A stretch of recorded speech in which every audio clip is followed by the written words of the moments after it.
Gibran makin populer. Kenapa saya katakan makin populer?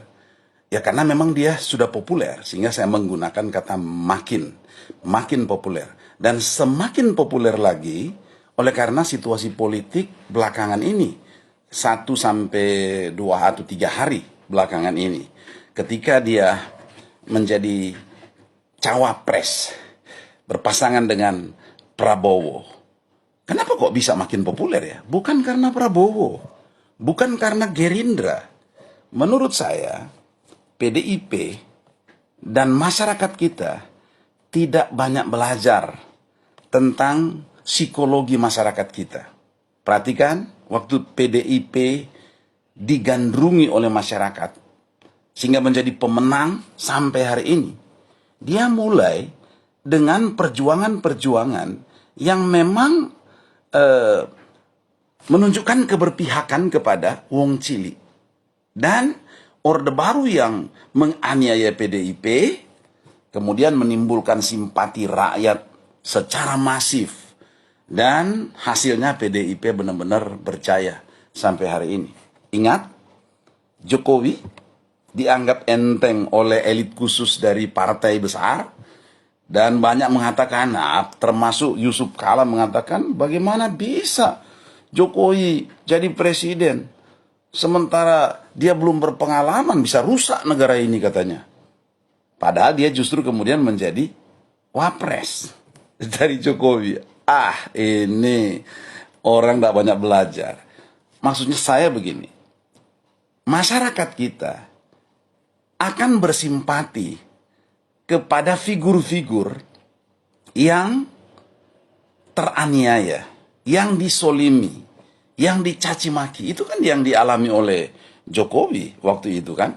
Dan kemudian simpati rakyat begitu besar.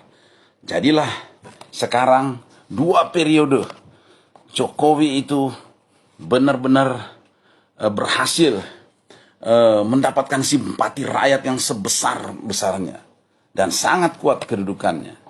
Nah, Rocky Gerung mencaci maki Jokowi. Jokowi tidak balas. Tetapi Jokowi mendapatkan keuntungan dengan makin luas dukungan kepada Jokowi. Nah sekarang Gibran. Apakah kita nggak belajar dari kasus-kasus, dari peristiwa-peristiwa sebelumnya? Orang yang disolimi itu biasanya akan mendapatkan simpati yang besar banget. Dan itu yang sedang dipetik oleh Gibran hari ini. Terserah apakah memang Gibran berada pada posisi melenceng, tidak segaris lurus dengan partainya, atau katakanlah tidak konsisten. Itu satu hal. Tapi itu biasanya hanya bisa dilihat oleh elit politik yang terdidik, ya, para pengamat politik. Sementara pengamat politik berapa sih prosentasinya? Apakah bisa mengalahkan rakyat banyak yang bersimpati kemudian kepada Gibran gara-gara dicaci maki? Ada orang mengatakan anak kecil lah, mengatakan pengkhianat dan segala macam. Dan coba lihat di medsos, caci maki terhadap Gibran itu semakin meluas. Apakah Gibran itu membalas? Enggak, santai aja dia. Mungkin dia banyak belajar sama bapaknya. Dan kemudian apakah Jokowi juga bereaksi? Tidak. Dan itu justru diam-diam semakin menggalang atau memperkuat simpati kepada Gibran. Jangan lupa loh, Jokowi itu sudah punya masa yang besar sekali, yang bersimpati, yang benar-benar mendukung, mencintai Jokowi. Yang seharusnya itu akan beralih ke Mahfud dan Ganjar dan Mahfud. Tetapi kemudian, apakah Anda tidak berpikir bahwa pendukung Jokowi yang sedang menuju ke Ganjar justru akan berbalik ke Jokowi, dalam arti ini akan mendukung Gibran? Ini di luar dugaan, saudara. Karena itu saya mau katakan kepada elit-elit PDIP, pendukung Ganjar Mahfud, ya, saya netral. Kalau berbicara masalah partai, saya orang PDIP. Tetapi bukan pengurus PDIP ya, jadi pendukung PDIP memang setia dari dulu ya. Saya mau ingatkan kepada partai yang saya cintai, PDIP dan pendukung Ganjar, stoplah memaki-maki Gibran, stop, berhenti. Kalau nggak tahu stop itu berhenti. Karena itu akan blunder. Saya lihat kampanye-kampanye walaupun belum masa kampanye ya. Narasi-narasi yang dibangun bukannya menjelaskan mengenai keunggulan dari pasangan Ganjar Mahfud, malah yang dibicara itu kan Gibran. Bukankah Gibran kemudian mendapat panggung ya secara gratis, tidak perlu bayar iklan, dan media-media memberitakan mengenai Gibran. Dan perhatikan bonus demografi ya, Anda tahu semua kan, anak-anak muda itu akan memberi simpati kepada gaya seperti Gibran. Itu pemilih tinggi sekali.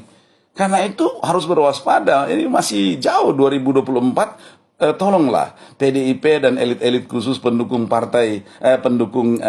Ganjar Mahfud, tolonglah. Karena saya sebetulnya pendukung Ganjar dan Mahfud karena peralihan dari Jokowi. Kan seperti itu.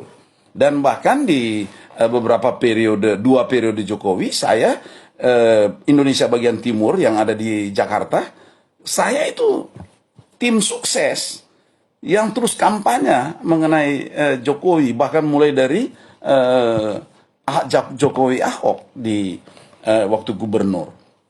Jadi saya bukan orang luar PDIP, saya simpatisan berat dari awal karena saya juga sangat kagum dengan pikiran-pikiran Soekarno, dan juga secara pengalaman sejarah dia teraniaya. Saya masih ingat 27 Juli itu bagaimana PDIP itu kantornya diserang dan segala macam. Itu berarti kan itu yang menimbulkan simpati banyak orang. Jadi harus PDIP ingat ya, jangan sampai mencaci maki Gibran terus dan iklan makin bertambah untuk Gibran dan Prabowo pada akhirnya. Oke, jadi itu aja yang saya ingin katakan supaya kita stop, berhenti, dan kita secara positif lah, nggak usah menyerang ya. So, kalau semakin diserang, wow, itu berbahaya. Jadi kita lebih baik fokus kepada partai dan atau kontestan atau dukungan kita yang kita dukung masing-masing, jangan pada orang lain. Jangan berfokus kepada kekuatan lawan, tapi berfokus pada apa yang bisa kita lakukan untuk memenangkan ya pemilu. Oke, salam sehat, salam waras, salam NKRI, Ganjar Mahfud. Oke.